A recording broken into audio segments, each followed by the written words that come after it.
Thanks to you and Allied Universal for your contributions to the industry, Steve. Now I'm absolutely delighted to welcome General John F. Kelly to GSX today. A Boston native, General Kelly enlisted in the Marine Corps in 1970. Following graduation from the University of Massachusetts in 1976, he was commissioned an officer of Marines. As an officer, Secretary Kelly served in a number of senior leadership positions within both the military, domestic, and internationally. He has served as a senior military assistant to 2 secretaries of defense in both Democratic and Republican administrations. From March 2011 to October 2012, before being nominated for a 4-star in command of the United States Southern Command, a position he held until January of 2016. After less than a year in retirement, Secretary Kelly was tapped to be the President's Secretary of Homeland Security. After 6 months on the job, he was selected to serve as the White House Chief of Staff, a position he held until this last January. As a fellow Marine, it's my honor to welcome General John F. Kelly.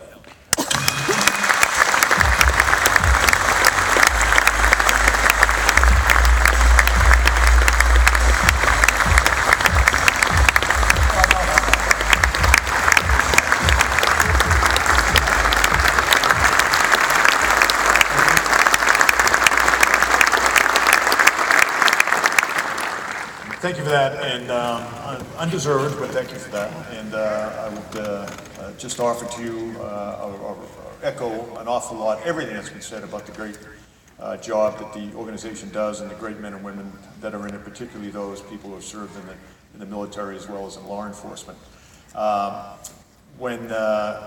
Just a very quick story about when I was when I was at Department of Homeland Security. I had an opportunity to go and speak to a group of about 500, 600, 700 volunteer firefighters, and I did not realize at the time that most firefighters and first responders in the United States are in fact volunteers. You know, big cities like Chicago, not necessarily, but anyways, they take time out of their lives to get trained and to stand watch over our neighborhoods and communities. But it was interesting when I was talking to them. I kind of dawned on me. Because volunteerism in the United States it's not dead, but it's not as widespread as it once was, and certainly I wish it was again.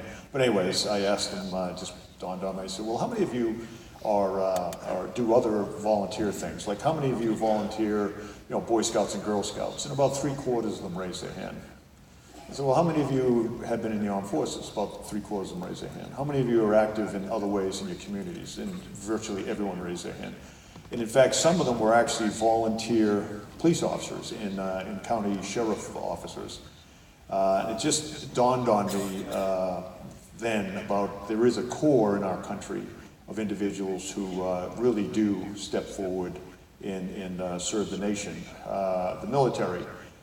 Frequently, when we think about the U.S. military, we always think about when they're in uniform. And when they're defending our country, and of course that's what they do, and it's critical. A lot of them end up, losing their lives doing it, or getting seriously wounded. Particularly since we've just had this period of war in Afghanistan and Iraq, and it continues. But the other part of people that serve in the military is in fact the fact that they leave the military very different people, generally speaking, than when they went in. And again, they didn't have to go in, there's no requirement. Like me, people say, why'd you go in the Marine Corps? Well, I was drafted. I didn't get a vote.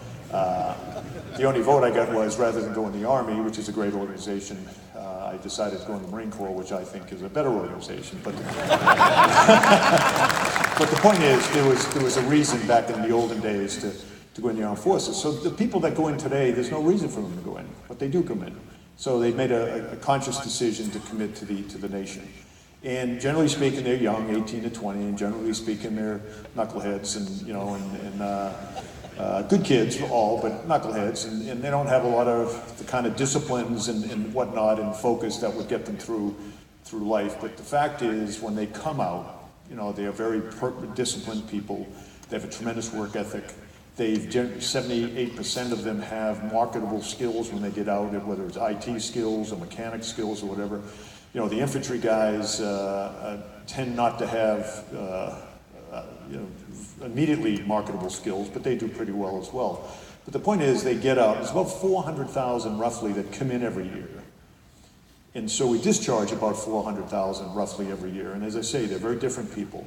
And they really are great citizens. And as I mentioned before, they get out and they go into police work, they go into service work in large measure, or they go off and go to college and become captains of industry or something like that. But just think of that, 400,000 people every year that come out of the U.S. military, better people, more focused people, and go off into our society and have a real meaningful impact on our society. So, and on a day like today, 18 years ago, when the terrible events happened, we've already given our moment of silence to that, but the fact that so many firefighters and police officers gave their lives that day rushing to the fire, and the fact since that day, 8,600 or so young Americans have lost their lives running to the gunfire in Iraq and Afghanistan. Very, very, very special people. So I started my military time again as a draftee, and close to draftee, I went in the Marine Corps, and never intended to stay a day longer than I had to, but obviously I loved it.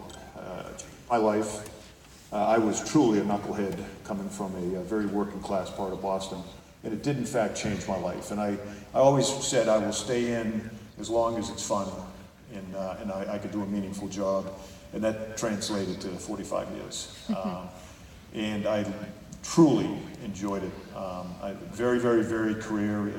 JP mentioned a few of the high points or low points. But a very, very career, traveled around the world, which gave me a great appreciation for our country. So that's how I went in the military.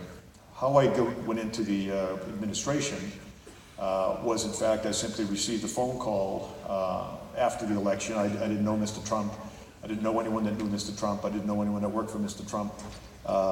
And I followed the campaign, but in any event, I got this phone call on a Saturday afternoon, literally watching football with my wife, and someone by the name of Reince Priebus, who came to be a friend, but I'd never heard the name before in my life, and I didn't really think it was a real person because it's a fairly unusual name. But once he convinced me, once he actually put Mike Pence, Vice President-elect Pence on, who I did know a little bit, I said, okay, this is, and the call was, hey, the President-elect would like you to consider coming into the administration. Don't know why, don't know how they got my name. But I said, well, okay, maybe I'll consider that. And they said, well, we'll send a plane for you. We're up in Bedminster, New Jersey. We'll send a plane for you, and you can come up. And I said, well, I'm not a send a plane for you kind of guy, so I will drive up tomorrow if you're serious. And so I drove. But when I hung up, anyways, my wife said to me, what was that all about? And remember, I'd been retired about 8 months from the Marine Corps, 45 years. Same wife the whole time. And we had,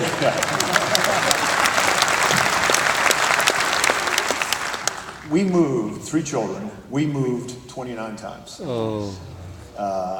our life together. My kids, 2 of the 3 went to 4 different high schools, and that's somewhat traumatic, and the other one went to 3 different high schools. But in any event, she said, I told her what the phone call was about. She said, well, if the Kelly family is nothing else, we're a family of service. So if they think they need you, and frankly, I really think they need you, then you should at least go up and hear them out. And then she, of course, added, besides, all of this quality time we're spending together in retirement is not quite what it's cracked up to be, so I could really see you out of the house. Jim Mattis and I were the first 2 sworn in on election day, or not election day, on inauguration day. And I learned very quickly, DHS is a very unique organization. Did not know an awful, and it came as a result, as you all know, of this day 18 years ago. And it is filled with remarkably talented people. It's a very, very, very varied organization, from ICE and DHS to cyber experts to everything in between. But they are very, very good public servants. And it came to me because I had spent my whole life playing in the away game, the overseas game, protecting the country from threats overseas, and if need be, killing people who are trying to get to our country or hurt our country, but doing all of that, as I say, in the away game. Very quickly, I came to understand, though, that there's a home game being fought, and that's what DHS does, and they do it remarkably well.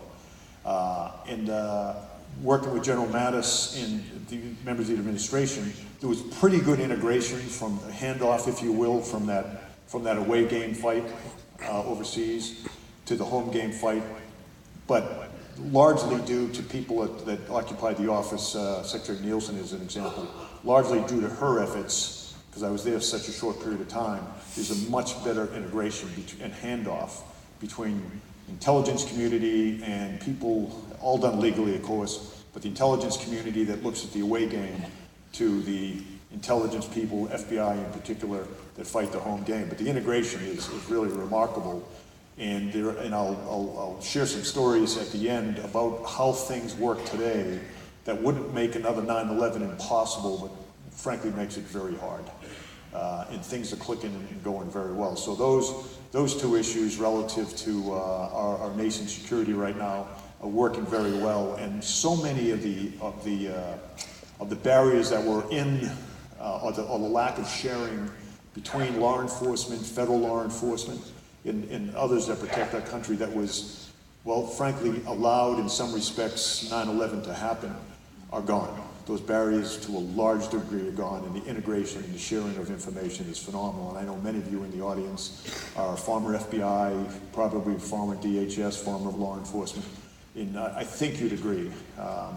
When I would go to work, and I'll shift to my time at the White House as the Chief of Staff, my work day started when I woke up at 4 a.m.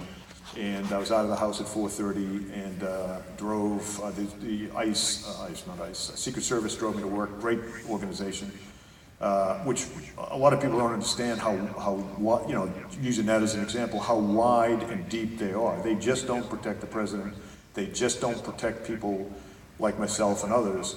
Their ability in the cyber world, their ability in the financial world, is, fraud and this kind of thing. It's just amazing. Had no idea until I took DHS. So they're wearing 4 to 5 hats at a time. In any event, I'd get to the office at about 5:15 in the morning, and then I would sit, the CIA people were sitting there waiting for me, and then I'd go through what's called the presidential book. Scariest thing I've ever done in my life. To sit there and have the most professional among the professionals that represented the intelligence community, and that includes organizations like the FBI, and they boil down for discussion purposes for about an hour or so the threats against the country, and it is truly scary.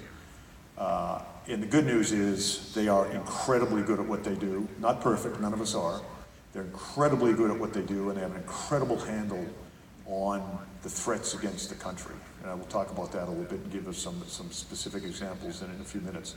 And then I would interact for the rest of the day with the president, and I'd sit with him when the intelligence people would come to the Oval Office and give him the same thing in less detail than I got in the morning.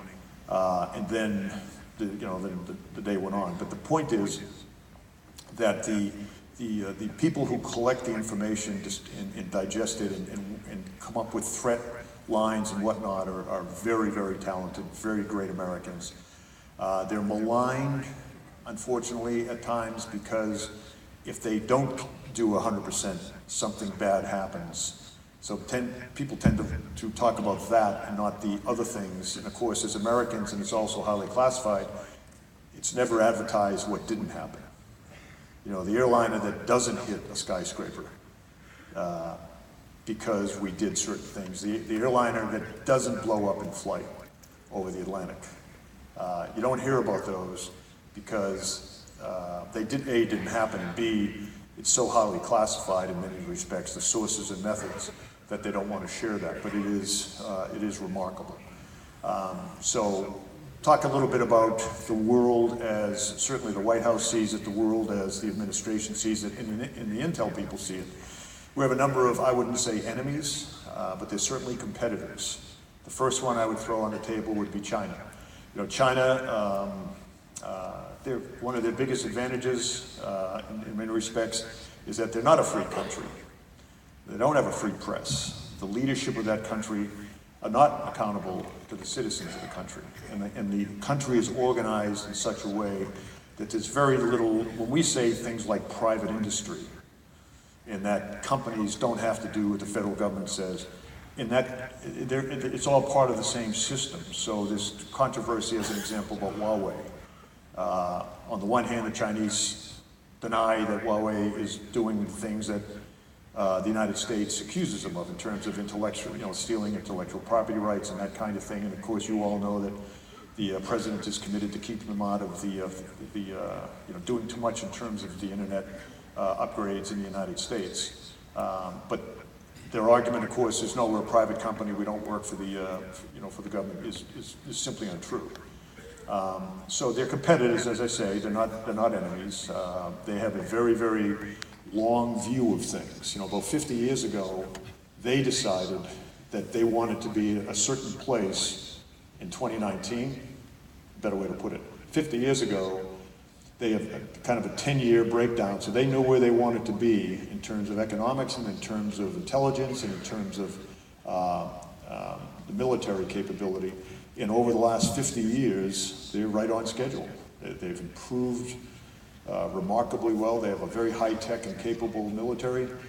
And the plan kind of started 50 years ago, and kind of ends, not that it will end, but in 2040. They said, in 90 years we want to be here relative to the world, and they're on track.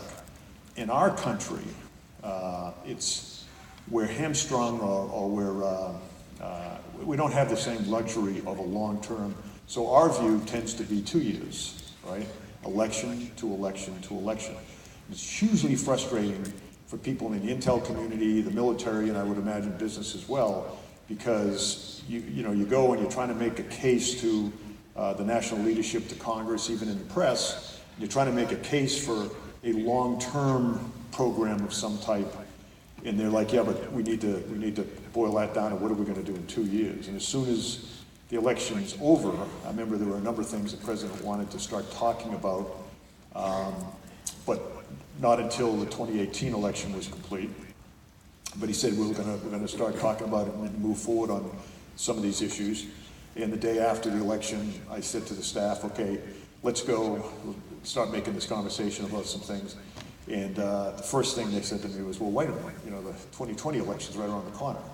And literally, and that's unfortunate, that is a real handicap for us as Americans and the American government, is that we have such a short view of virtually everything based on elections. They're not burdened with that. The Chinese are not burdened with it. And they can make, and as I say, if they're not accountable to their people really, they're accountable to the kind of Politburo and to the elite, but not really. So President Xi and President Trump have two different, to say the least, jobs. President Trump, every single day, right, wrong, or different, he's beat up in the press, and he didn't do this or did that or whatever. And press in China, every day you read about President Xi, it's a great story about how far-reaching and forward-leaning he is and all that kind of thing.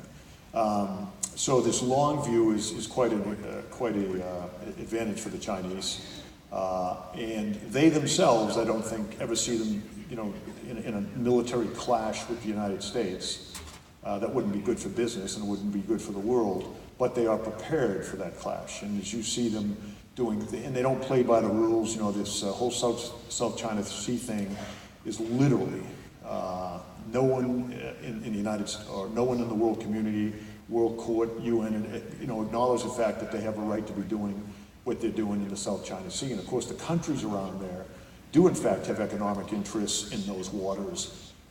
And that is being completely ignored by the Chinese because they do have a big military and no one wants to take them on.